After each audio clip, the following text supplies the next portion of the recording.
வணக்கம் நண்பர்களே. நம்ம இந்த காணொளியில் என்ன பார்க்க போகிறோம் அப்படின்னா, முக்கியமான தலைவர்கள் அந்த சீரீஸில் அபுல் கலாம் ஆசாத், இந்தியாவின் முதல் கல்வி அமைச்சர். சுதந்திரத்துக்கு அப்புறம் அமைச்சரவையில் இந்தியாவின் முதல் கல்வி அமைச்சர், அவரை பற்றி பார்க்க போகிறோம். அதுக்கு முன்னாடி புதிய நண்பர்களாக இருந்தீங்கன்னா நம்ம சேனலை லைக் பண்ணுங்கள், சப்ஸ்கிரைப் பண்ணுங்கள், டெலகிராமில் ஜாயின் பண்ணிக்கோங்க. உங்களுக்கு தேவையான அனைத்து பிடிஎஃப்புமே அதில் இருக்குது, நீங்கள் டவுன்லோட் பண்ணிக்கலாம். தொடர்ச்சியாக வகுப்புக்கு கவனிங்க, லைவ் கிளாஸ் போய்கிட்டு இருக்குது. இந்த வகுப்பு உங்களுக்கு பயனுள்ள வகையில் இருக்கும். கண்டிப்பாக லைக் பண்ணிக்கோங்க, சப்ஸ்கிரைப் பண்ணிக்கோங்க, டெலகிராமில் ஜாயின் பண்ணிக்கோங்க. உங்களுக்கு எந்த சந்தேகம் இருந்தாலும் கமெண்ட் பண்ணுங்கள். ஓகேங்களா? சரி. யாருடைய பிறந்தநாள் தேசிய கல்வி நாளாக கொண்டாடப்படுகிறது? ராஜேந்திர பிரசாத், அபுல் கலாம் ஆசாத், வல்லபாய் பட்டேல், காமராஜர்.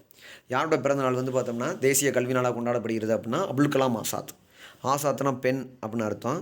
அபுல் கலாம் இவர் 1888 நவம்பர் 11 பிறக்கிறாரு. நவம்பர் 11 தான் தேசிய கல்வி நாள் அப்படின்றாங்க. யாருடைய பிறந்தநாள் நம்ம தேசிய கல்வி வளர்ச்சி நாளாக கொண்டாடுறோம் அப்படின்றத கமெண்ட் பண்ணுங்கள். தேசிய கல்வி வளர்ச்சி நாள் அப்படின்றது எந்த தினம்ன்றது சொல்லுங்கள். தேசிய கல்வி நாள் அப்படின்றது பார்த்திங்கன்னா நவம்பர் 11. நம்ம தேசிய கல்வி வளர்ச்சி நாள் அப்படின்றது என்னன்னு சொல்லுங்கள். அடுத்த கேள்வி என்ன? 1923 இளம் வயதில் இந்திய தேசிய காங்கிரஸின் தலைவராக தேர்ந்தெடுக்கப்பட்ட நபரின் பெயரை குறிப்பிடு. 1923 கிட்டத்தட்ட 35 வயசுலேயே இந்திய தேசிய காங்கிரஸ் தலைவராகிறார் அபுல் கலாம் ஆசாத். ஓகேங்களா? இந்திய தேசிய காங்கிரஸில் நீண்ட காலம் தலைவராக இருந்தவர் யார்? கிட்டத்தட்ட 1940 ஒரு 46 வரைக்கும் பார்த்தோம்னா இவர் தான் நீண்ட காலம் காங்கிரஸ் போய் செயல்படாது. இவர் நீண்ட காலமாக அபுல் கலாம் ஆசாத் தான் நீண்ட காலம். அப்படி இளம் வயது தலைவராக இருந்தவர் அபுல் கலாம் ஆசாத் தான். மிக நீண்ட கால தலைவராக இருந்தவர் யார் அப்படின்னா அபுல் கலாம் ஆசாத். ஓகேங்களா? இந்திய தேசிய காங்கிரஸில் நீண்ட காலம் தலைவராக இருந்தவர் யார் என்றால் அபுல் கலாம் ஆசாத். ஓகே. இவர் தர்ஜிமன் குரானின் அரபு மொழியிலிருந்து உருது மொழிக்கு செய்யப்பட்ட மொழிபெயர்ப்பு என்ற மிகச்சிறந்த படைப்பினை உருவாக்கியவர் அபுல் கலாம் ஆசாத். அதாவது தர்ஜிமின் குரான்லேருந்து அரபு மொழியிலிருந்து உருது மொழிக்கு மொழிபெயர்ப்பு செஞ்சுருக்காப்புல. தர்ஜிமின் குரான் அப்படின்னு எழுதினவர் யார்?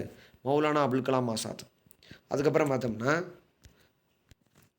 பாகிஸ்தான் திட்டம் இந்தியா முழுமைக்கும் தீங்கு விளைவிப்பது மட்டுமில்லாமல் குறிப்பாக இஸ்லாமியர்களுக்கு அது மட்டுமல்லாது அது நிறைய பிரச்சனைகளை உருவாக்கும் தீர்ப்பதை விட அப்படின்னு சொன்னவர் யார்? பாகிஸ்தான் திட்டம் இந்தியா முழுமைக்கும் தீங்கு விளைவிப்பது மட்டுமில்லாமல் குறிப்பாக இஸ்லாமியர்களுக்கும் அது மட்டுமில்லாமல் இது நிறைய பிரச்சனைகளை உருவாக்கும் என்று தீர்ப்பதை விட அப்படின்னு சொன்னவர் யாருன்னா மௌலானா அபுல் கலாம் ஆசாத். ஓகேங்களா? அதுக்கப்புறம் வன்முறை இல்லாமல் விடுதலை அடைந்து விட்டால் நான் மிக நல்லது, இல்லை என்றால் தேசத்திற்கு படையை வைத்து அந்நியரை விரட்டும் உரிமை உண்டு அப்படின்னு சொல்லியிருக்காரு. இந்த கூற்றை சொன்னவர் யார் என்றால் அபுல் கலாம் ஆசாத். வன்முறை இல்லாமல் விடுதலை அடைஞ்சிட்டால் மிக நல்லது, இல்லைன்னா என்ன பண்ணுவாங்க, தேசத்திற்கு எதிராக அந்நியரை வச்சு நாங்கள் விரட்டுற சந்தர்ப்பம் வந்துடும் அப்படின்னு சொல்லியிருக்காரு Abul Kalam Azad. India wins freedom என்ற நூலை எழுதியவர் Maulana Abul Kalam Azad. India wins freedom என்ற புத்தகத்தை எழுதியவர் யார்? மௌலானா அபுல் கலாம் ஆசாத். இவர் பார்த்தோம்னா 1942 to 40 அகமது நகர் கோட்டையில் இருக்கிறப்ப தான் என்ன பண்ணியிருப்பாப்புல, குபர்-இ காதிர் அப்படின்ற ஒரு புத்தகத்தை எழுதியிருப்பாப்புல. அப்புறம் தஸ்கிரா அப்படின்ற ஒரு புத்தகத்தை எழுதியிருப்பாப்புல. இந்தியா வின்ஸ் ஃப்ரீடம் என்று அபுல் கலாம் ஆசாத். அபுல் கலாம் எழுதிய புத்தகங்கள் பார்த்தோம்னா அகமது நகர் கோட்டையில் சிறை இருப்பார், வெள்ளையனை வெளியேறு இயக்கத்தின். அப்போதைக்கு என்ன பண்ணிப்பார், குபர்-இ காதிர் அப்படின்னு சொல்லி தஸ்கிரா அப்படின்னு சொல்லி ஒரு புத்தகத்தை எழுதியிருக்காப்புல. அதுக்கப்புறம் பார்த்தோம்னா அல்ஹிலால் என்ற வார பத்திரிக்கை, ஆக்சுவலி இது ஒரு உறுதி பத்திரிக்கை, 1912 கொண்டு வந்திருப்பாங்க. அபுல் கலாம் ஆசாத் தான் கொண்டு வந்திருப்பாப்புல. அல்ஹிலால் என்ற வார பத்திரிக்கையை கொண்டு வந்தவர் யாருன்னா அபுல் கலாம் ஆசாத். அபுல் கலாம் ஆசாத்தை பொறுத்த வரைக்கும் அல்ஹிலால் என்ற வார பத்திரிக்கை 1912 கொண்டு வந்திருப்பார். 1915 ஆங்கில அரசு தடை பண்ணியிருக்கும். அப்புறம் அல் பலாத் அப்படின்ற ஒரு பத்திரிக்கையும் கொண்டு வந்திருப்பாப்புல. அப்புறம் அபுல் கலாம் ஆசாத் அல்ஹிலால் பத்திரிக்கையும் கொண்டு வந்திருக்காரு, அல் பலாத் அப்படின்ற பத்திரிக்கையும் கொண்டு வந்திருக்காரு. லை கானுல் சித்திக் அப்படின்றதுல வேலை பார்த்துருப்பாப்புல. லை கானுல் சித்திக் அப்படின்ற பத்திரிகையில் வேலை பார்த்துரு. லை கானுல் சித்திக் அப்படின்ற பத்திரிகை வேலை பார்த்துருப்பார். அல்ஹிலால் என்ற வார செய்தித்தாளை ஆரம்பித்தவர் யார் என்றால் அபுல் கலாம் ஆசாத் தான். அல்ஹிலால் அது ஒரு உருது மொழி பத்திரிகை. 1912 பகுத்தறிவு மற்றும் தேசிய சிந்தனைகளை பரப்புரை செய்ய 1912 அல்ஹிலால் பத்திரிகையை ஆரம்பித்தவர் மௌலானா அபுல் கலாம் ஆசாத். பகுத்தறிவு மற்றும் தேசிய சிந்தனையை பரப்புறதுக்காண்டி 1912 ஆரம்பிச்சிருக்காரு. பகுத்தறிவு மற்றும் தேசிய சிந்தனை உருது மொழியில் வெளியிட்டிருக்காங்க. மௌலானா அபுல் கலாம் ஆசாத் கல்கத்தாவில் பிறக்கிறாரா? கிடையாது. மௌலானா அபுல் கலாம் ஆசாத் மெக்காவில் பிறக்கிறாரு, சவுதி அரேபியா மெக்காவில். கல்கத்தாவில் வளர்றாரு. இவர் லிசான் உல் சித்திக் என்ற பத்திரிகையின் பதிப்பாசிரியரா? ஆமாம், இவர் லிசான் உல் சித்திக் என்ற பத்திரிகையின் பதிப்பாசிரியர். அல்ஹிலால் என்ற பத்திரிகையை வெளியிட்டிருக்காரு.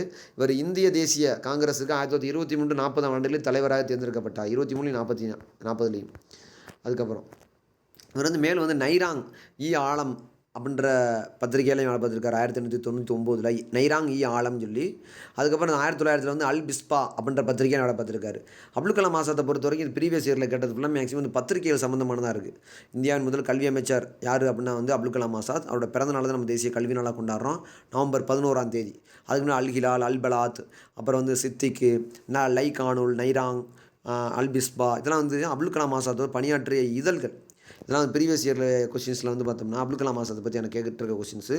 இன்னும் தொடர்ச்சியான வகுப்புகள் வரும். புதிய நண்பர்கள் சப்ஸ்கிரைப் பண்ணிக்கோங்க, லைக் பண்ணிக்கோங்க, டெலகிராமில் ஜாயின் பண்ணிக்கோங்க நண்பர்களே. நன்றி நண்பர்களே, அடுத்து சந்திப்போம்.